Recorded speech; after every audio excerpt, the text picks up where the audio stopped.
Hello! Welcome! We're so happy to be here again on the Shmooze. I was gonna come. I bought a Strymel for 10. Wow. I was gonna bring the Strymel today, but I didn't. Okay. Maybe next time. Maybe. If we find time to do one, before Purim. We'll try. Okay. Yeah, we'll try, definitely.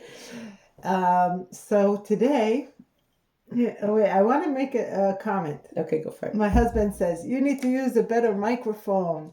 You have to do it more professional. And I'm like, listen, we are two very busy women. With no money. That's not true. We have some money. We have money, but there's no money like for this. Yet. The operative word. The operative word is yet. And I was thinking about the time, that we devote to this podcast. Okay. And it's not just sitting and talking for as long as we talk. It's also editing it and writing about it, right. and promoting it and all that. And we really do Mesirat Nefesh on this podcast. We really, we give our souls and our time.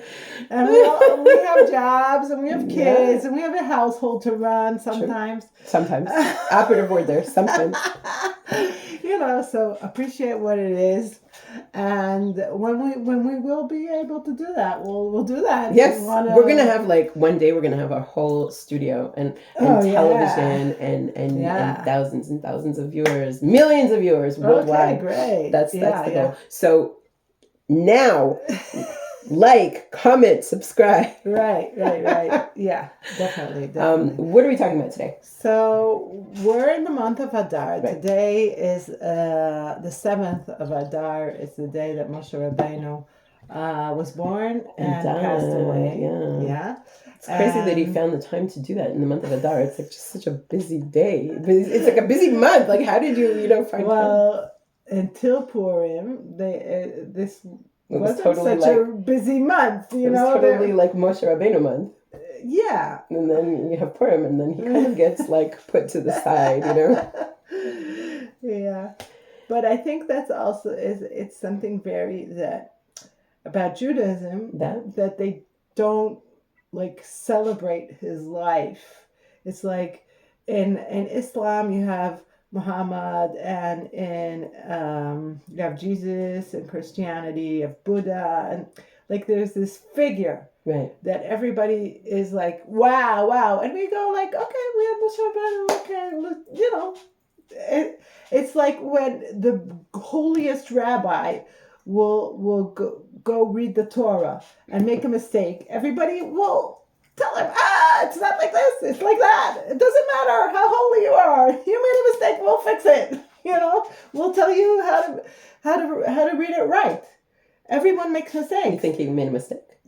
Who? Moshe Rabbenu. No, I'm saying that even if Moshe Rabbenu would go up to read the Torah and make a mistake reading, somebody will fix him. Somebody will say this is wrong, because it doesn't matter how holy you are. You're not above the laws of Torah. You're not above. I see what you're saying. Other people, right? And also because Moshe Rabbenu was buried in a place that we don't know where, so there's no worshiping of his home, and nobody goes to wherever he's buried on Rosh Hashanah. So we have less of idolizing the person, and more treating Moshe Rabbenu as someone who really, truly transferred to us the Torah, transferred to us the gift from God.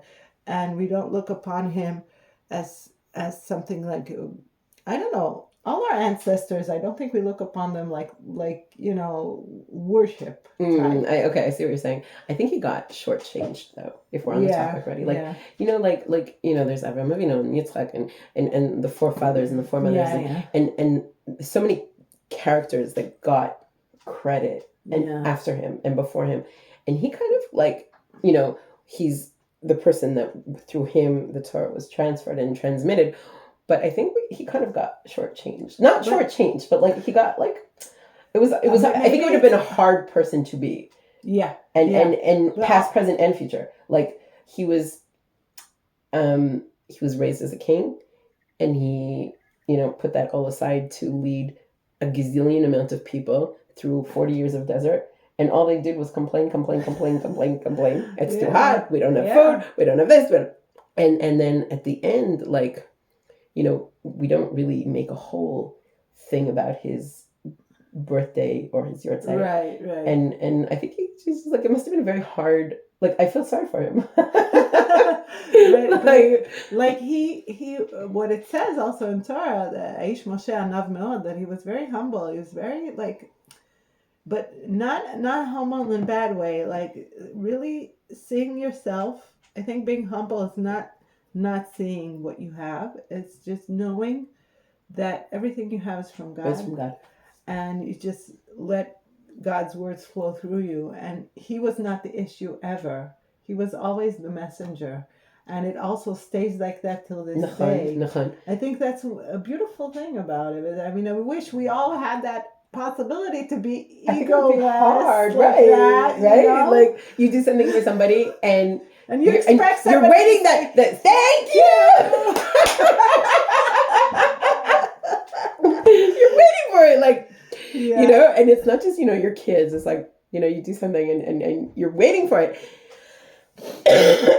And not to receive that, and not to receive the credit, and that must be very hard to be Moshe Rabbenu, and like he sacrificed also his children and his couplehood and his like everything was for this nation that didn't really appreciate him. And I think most of them did appreciate. I mean, it's like today, there are a few people that are upset about our government and stuff like that and make a lot of noise. Really? They're very noisy. What? But I think like they represent themselves. They don't represent me. They don't represent... They're trying to represent the whole nation. But they're only like a few noisy people. That's it. And if we believe the media, if we see what they portray, because the media is really good about taking something bad and amplifying it. Right. If you see, like, especially in Israel, I don't know how, I think in America it might be even worse. They like take a snippet of something and the worst part of whatever something happened, right, and you see it again and again and again and again and again. What's that if not brainwashing you? Totally. It's like... That's why I don't listen to the news. It's terrible. It's horrible, especially to watch it. You get also the audio and also the visual, and again and again and again to tell you this bad thing happened, but it only happened once. It maybe happened for 5 minutes. and it's as bad as it is, and it's not like I don't feel bad about bad things that happen. Right.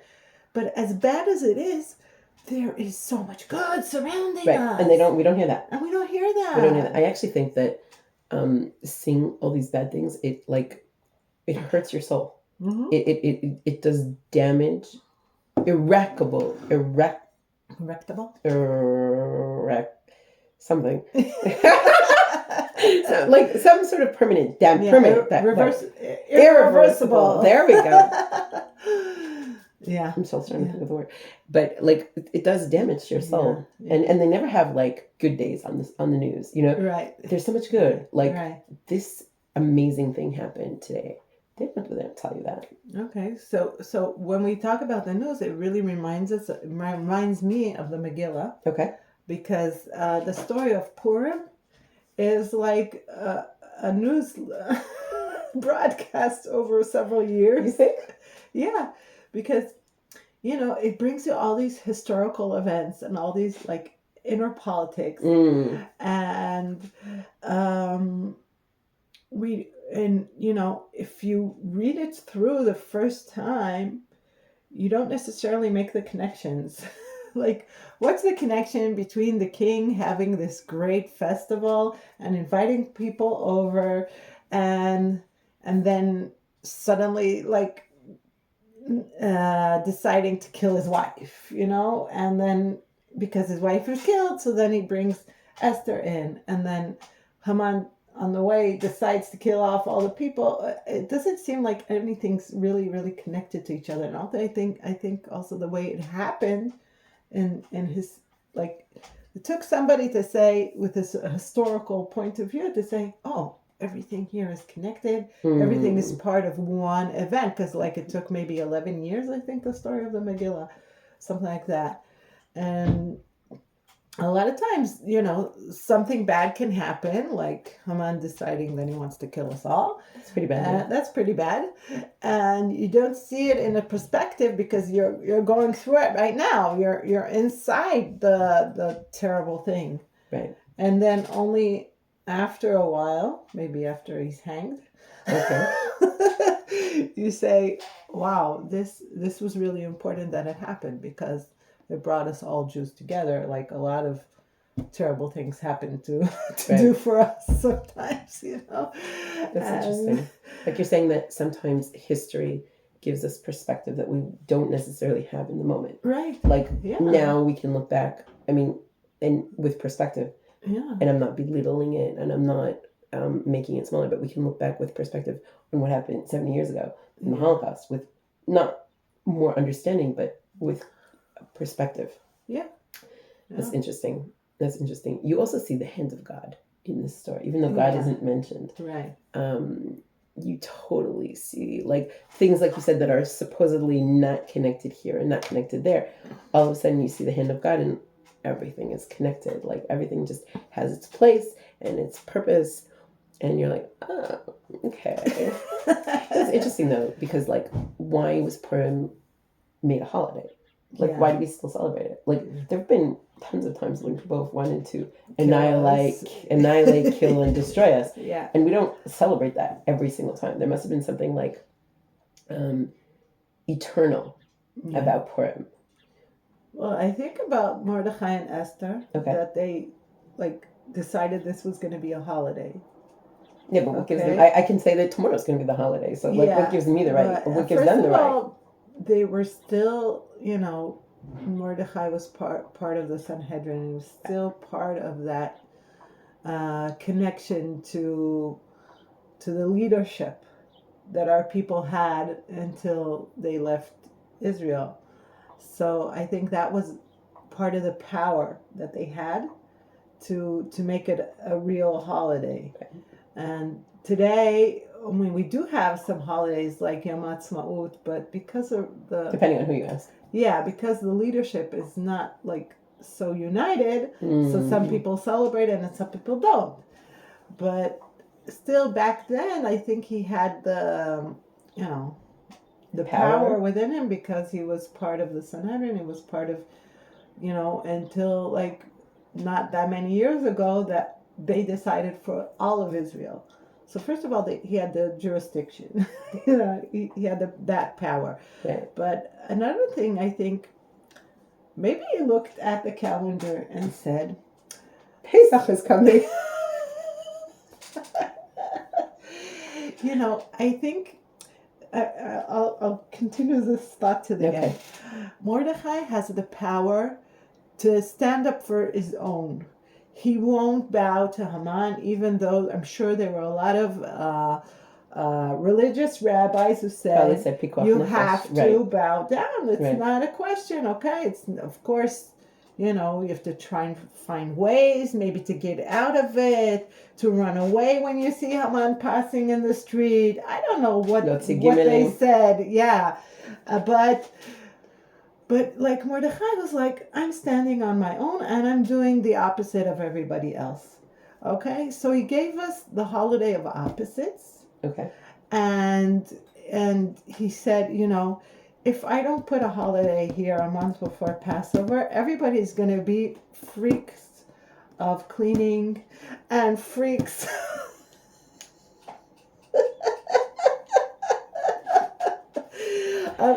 this obsessiveness.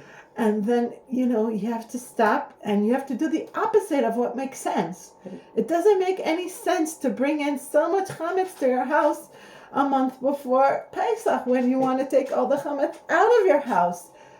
And I think this holiday, its main merit is about like doing something out of the box. Ooh, I like that. Out of your regular thinking. Out of your comfort zone. Out of your comfort zone. Also like telling people to drink. That's so weird. When Judaism, it says that wine will make a person happy. Mm-hmm. And we're supposed to like drink wine on Shabbat, but just a little bit and never get even tipsy. No. And this is a holiday of opposites. We do the opposite of the normal, Right. And drink until you forget that Haman is a bad thing in the world. Mm-hmm. Because why are opposites so important? Because when you realize that also Haman was a messenger from God, mm-hmm. then you realize that everything is one. Right. So, and you realize that God is behind everything, and that can freak you out. Right? You have to be a little drunk to accept that. I think there's something. Those are my thoughts. I think there's something like if you talk about the Jewish soul that resides in every Jewish person, no matter how far, no matter whatever. I think there's something Purim touches that flame, and it might be extinguished, and it might be low, and it might be almost burnt out. But there's something about Purim that touches that soul, that it's eternal, and that's why if you look, everybody celebrates Purim. Also in America, people celebrate it, and in Canada. Because I don't remember that holiday very much. I remember in France, we got dressed up. But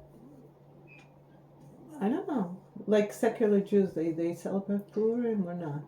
You don't? Maybe not so much. They do. They do, but it's not because it's not Hanukkah. It's not because like it's because it's a work day. So here it's a statutory holiday, right? So like you have to take off one. You get one day of Purim off. Yeah. So the entire country is like woo, but like you don't have you don't always. Or you're not able to take that holiday off. I see. So it's like a different environment, type of thing. Yeah. But yeah, it's a good point. That Purim is more felt here in Israel. Definitely. And I love it. I love it. I love it. We talked about this by Hanukkah and Christmas. I was the only kid that didn't get to go out for Halloween. And I was the only kid that didn't go dressed up, and I couldn't participate in eating all their stupid chazarai, and I didn't have that. And all of a sudden, Purim, comes, and I'm a part of it. I'm not only a part of it, but it encompasses me. It includes me, and that it's so wonderful to be included. Which brings me to my next point that I want to talk about, which is boundaries. Okay. It seems like sometimes on Purim, it's like, okay, let's do everything. Let's, and I've seen it on guys, like guys turn 13, 12, 13, that age. And they say that's the age that the Yetzer Hara, that you're evil, you're bad, your other inclination wakes up. And all of a sudden you see like guys that are 12, 13 years old, all of a sudden, like, they do things that they wouldn't normally do, and it's like it gives it, okay, this is like a free for all. It gives it legitimacy to break all the boundaries, and there's something powerful in that. But I think even on Purim, there has to be like boundaries, like not allowing kids to drink until they're. Remember a few years ago somebody walked around here naked? No. You don't remember this? No. He was lucky me. Yes, you're lucky you. It was not a pretty sight. That's horrible. Like you can't just be with no boundaries. I think, and like adelo yada, but it doesn't mean like drink until you don't know the difference. But it doesn't mean go and drink until you do stupid things, until you act in a stupid, irresponsible way. Definitely. I think, teenagehood is all about, you know, negotiating boundaries. Ooh, interesting word there. Yeah, because we as parents, we want to set certain boundaries and our kids want to break them. Mm-hmm. So if we negotiate them, we have more of a chance that they'll be within those boundaries because it's something they agreed to and not something that I decided. Okay, I like that. You come home at 11. I really Why like not that. 11:30? Oh, because I said so. That's old parenting. That's the song in my house. My kids know it. I made up a song that goes like this. I said so. I said so. I said so. I said so. That's a hit song in our house. Okay. Okay. But I do believe in negotiating, and that way, he agreed. Okay, if he adheres to the boundaries that he set to himself, not for sure. Okay. But there are more chances to that. And also discussing beforehand. Yeah, totally. Discussing Purim, discussing alcohol, discussing what it can do to you, right. before they drink.